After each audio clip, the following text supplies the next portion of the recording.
আসসালামু আলাইকুম। আজকে টিউটোরিয়াল আমরা দেখব ৬৪ ইঞ্চি সমান ১ মাইলের যে নকশা আছে, ৩৩০ ফিট সমান ১ ইঞ্চি স্কেল দিয়ে কিভাবে পরিমাপ করা যায় তার কলা কৌশল।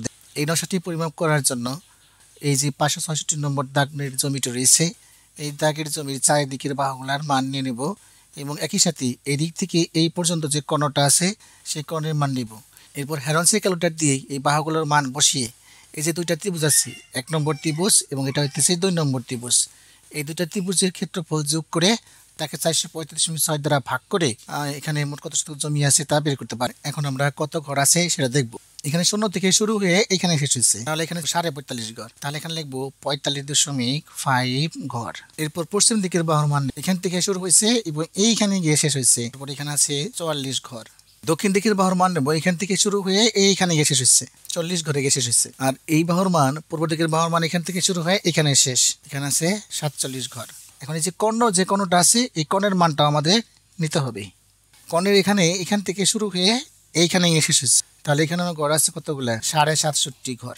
এই প্রতি বাহুর মানকে এখন ২.৫ দ্বারা গুণ দিতে হবে। যেহেতু নকশাটি ৬৪ ইঞ্চি সমান ১ মাইলের, কাজেই প্রত্যেক বাহুর যে মোট ঘর পেয়েছি তাকে ২.৫ দ্বারা পূরণ দিতে হবে। তাহলে পূর্ব দিকের বাহুর মান হবে ৪৭ পূরণ ২.৫ সমান ১১৭.৫ ফিট। পশ্চিম দিকের বাহুর মান হবে ৪৪ পূরণ ২.৫ সমান ১১০ ফিট। উত্তর দিকের বাহুর মান ৪৫.৫ পূরণ ২.৫ সমান ৪৫.৫ পূরণ ৪৫.৫ পূরণ ২.১১৩.৭৫ ফুট।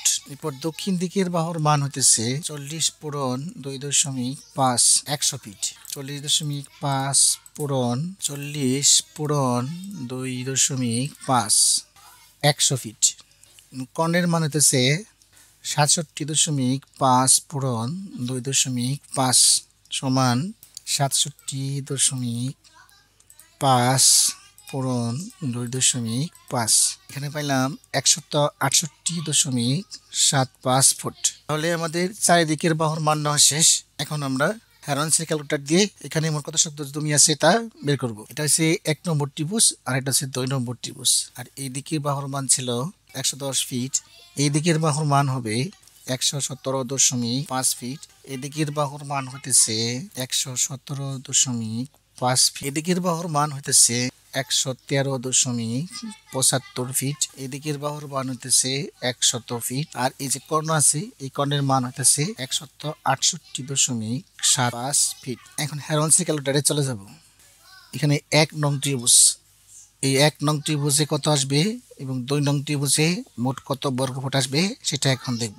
প্রথমে ১ নং ত্রিভুজের মান বসাবো, ১১০ ১৬৮.৭৫ ১০০। এখানে আছে ৫২৬৩.৯১ বর্গফুট, ৫২৬৩.৯১ বর্গফুট বা ১২.৮ শতক বা ১২.০৮ শতক। এরপর ২ নং ত্রিভুজটা বের করব। ২ নং ত্রিভুজ আছে ১১৩.৭৫ ১১৭.৫ এবং ১৬৮.৭৫। তাহলে এখানে আছে ৬৬৬৮.৭৮ বর্গফুট, ৬৬৬৮.৭৮ বর্গফুট বা ১৫.৩১ শতক, ১৫.৩১ শতক। তাহলে এখানে মোট জমি আছে কত? এখন এই মোট শতকটা আমরা যোগ করে দেব। তাহলে এখানে মোট জমি আছে ২৭.৪০ শতক। তাহলে আজকে টিউটোরিয়াল দেখলাম যে ৬৪ ইঞ্চি সমান ১ মাইলের স্কেলের নকশা কিভাবে ৩৩০ ফিট সমান ১ ইঞ্চি স্কেল দিয়ে পরিমাপ করতে। আর এক্ষেত্রে মাথায় রাখবেন ফিট স্কেলে ১ ঘর হবে ২.৫ ফুট, তাহলে প্রতি ঘরকে ২.৫ ফুট দ্বারা পূরণ দিয়ে বাহুগুলোর মান বের করতে হবে। এই জিনিসটা মাথায় রাখলেই আপনাদের ৬৪ ইঞ্চি সমান ১ মাইলের স্কেলের নকশা মাপতে সহজ হবে। ধন্যবাদ সবাইকে। টিউটোরিয়ালটি ভালো লাগলে সাবস্ক্রাইব করবেন, শেয়ার করে দেবেন। কোনো অংশ বুঝতে না পারলে কমেন্ট করবেন। ধন্যবাদ সবাইকে।